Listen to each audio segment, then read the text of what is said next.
The number one factor in hair loss in this video, I'm going to focus on the most common hair loss situation, pattern hair loss. If you're a man with a receding hairline or a woman noticing thinning at the top of your head, this is also for you. A lot of research shows that certain hair loss remedies run straight into a barrier, a physical barrier right on top of your head.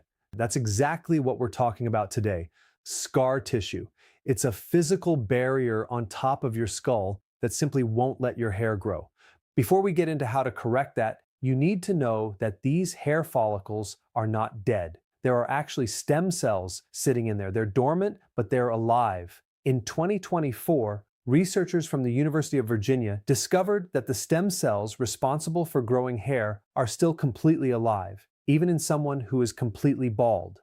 Just like soil microbes in the wintertime, they are basically just asleep. Why are they asleep? Because scar tissue is keeping anything from getting through to wake them up. So the next question is, what causes scar tissue? Inflammation. Inflammation can get into these tiny little blood vessels and create calcification here as well.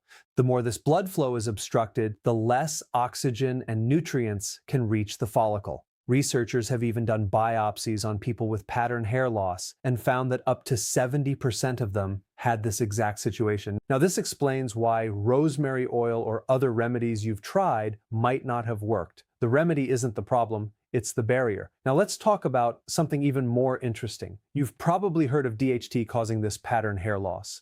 DHT is a powerful form of testosterone. Testosterone converts into it, and then it has the capacity to cause hair loss.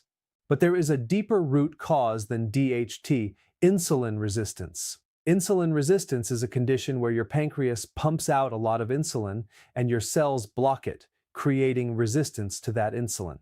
Another really fascinating thing about the hair follicle is that it depends on glucose for its energy. It can't survive on ketones, and it can't survive on fat. It needs glucose. Based on that, you might think, geez, I need to eat more glucose and carbs, right? No, because that creates insulin resistance. Insulin is the hormone that helps you absorb glucose, but how are you going to absorb glucose if you're resistant to insulin? In addition to that, there are three other things insulin resistance will do. 1, it slows down and constricts the blood supply to the hair follicle. 2, it creates inflammation. 3, that inflammation then increases the little cells that cause even more scar tissue. Part of the program I recommend involves correcting insulin resistance. If you just take a DHT blocker, whether it's a pharmaceutical drug or something natural, without addressing this, you may not see results. You are a fish living in a very toxic environment. Welcome to planet Earth, where everything around us is engineered for dependency or addiction, from the screens we watch to the food we eat. I developed a program that works in the exact opposite way. It focuses on your environment, the water in the tank, not the fish. If we can change your environment to make good habits easier and bad habits harder, you don't have to rely on sheer willpower or discipline, because focusing on the environment first allows you to target the real problem. Click the link down below, take the quiz, and discover the key environmental changes that will make a huge difference in your health. Another interesting thing happened in 2024. A case study was published featuring a man with classic hair loss. When they tested his blood, his fasting glucose was normal, but his fasting insulin was super high. Think about this. If you have high fasting insulin, you are going to develop insulin resistance sooner or later. The other thing he had was a dark velvety patch on his neck. Another classic indication of diabetes, pre-diabetes, or insulin resistance. They put him on a single medication to treat the insulin resistance. No hair treatments, no topicals, just medication for his insulin resistance. Within 6 months, guess what? All of his hair came back purely from fixing the insulin resistance. Personally, I'm not recommending medication for insulin resistance when there are so many natural ways to do it, but it proves an interesting point. When you reduce insulin resistance, your chances of getting your hair back go way up. Step number 1, you need to go on a low-carb diet, also known as the ketogenic diet. Alongside a low-carb diet, you definitely need to practice intermittent fasting to trigger a process called autophagy, the recycling of damaged proteins, because autophagy will also wake up those dormant stem cells.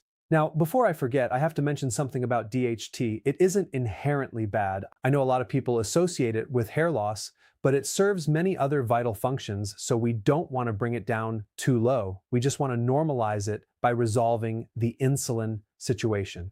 DHT is super important for puberty development, facial hair, libido, and it even produces a powerful anti-anxiety effect, meaning it plays a big role in your mood. When people take hair loss medications that lower DHT too much, they often develop mood disorders or depression. A lot of people ask me, what supplements do you recommend? Now, of course, I'm not biased toward my own high-quality supplement line, but if you go to Amazon and search for Dr. Berg supplements, you'll find more information there. All right, let's get into the most important part of this video. How do we deal with the scar tissue? That brings us to step number 2, microneedling. It's not that expensive. You can get a device on Amazon and you apply it directly to your scalp. This is really the only method I know of with substantial research showing it can break down the scar tissue around your follicles. Here's how it works. You create tiny microscopic holes in your scalp. During the healing response, your body breaks down that stiff collagen scar tissue and replaces it with healthy tissue. It essentially opens the door, allowing topical remedies to penetrate deep into the scalp. Once you microneedle, you shouldn't apply topicals immediately as it could irritate the area. Wait 24 to 48 hours afterward. The microneedling depth should be between 1.0 and 1.5 millimeters, performed once every 2 to 4 weeks. When you microneedle, you open that door for about 1 to 2 days, and that's when you want to apply this key remedy, topical melatonin. While there are other remedies you can use, research shows this one works best. What's fascinating about melatonin is that beyond acting as a powerful antioxidant, it appears to be an extremely effective way to stimulate the entire scalp area. Apply this at night before going to sleep, as melatonin can make you tired. If you want to take things to the next level and do even more, there are several ingredients you can combine right alongside the melatonin. You can add rosemary oil. There's a ton of research on topical rosemary oil. In a head-to-head trial of over 100 patients across 6 months, rosemary oil nearly matched the results of Rogaine without the side effects. Another effective topical remedy is saw palmetto. 5 clinical trials have demonstrated positive results with it. You can also take pumpkin seed oil orally at 400 milligrams per day. One randomized controlled trial showed a 40% increase in hair density. In a previous video about hair loss, I talked about onion juice, and I want to address that directly. In one clinical trial, onion juice showed an incredible 87% hair regrowth rate. However, that study was conducted on people with an autoimmune hair loss condition, not pattern hair loss. If you have an autoimmune hair condition, combining onion juice with microneedling is great. And the reason onion juice works so well is that it's packed with quercetin, a powerful inflammation inhibitor. I also want to highlight stress and the stress hormone cortisol. Cortisol worsens insulin resistance. Many people experience hair loss following a stressful event, though not always immediately, which is why I'm bringing it up as another potential trigger. If stress is your primary trigger, the best antidote is taking long daily walks, getting as much sleep as humanly possible, and taking vitamin B1. I think the next most important video you should watch is how to get started on a healthy version of the low-carb diet combined with intermittent fasting. Check out this video right here.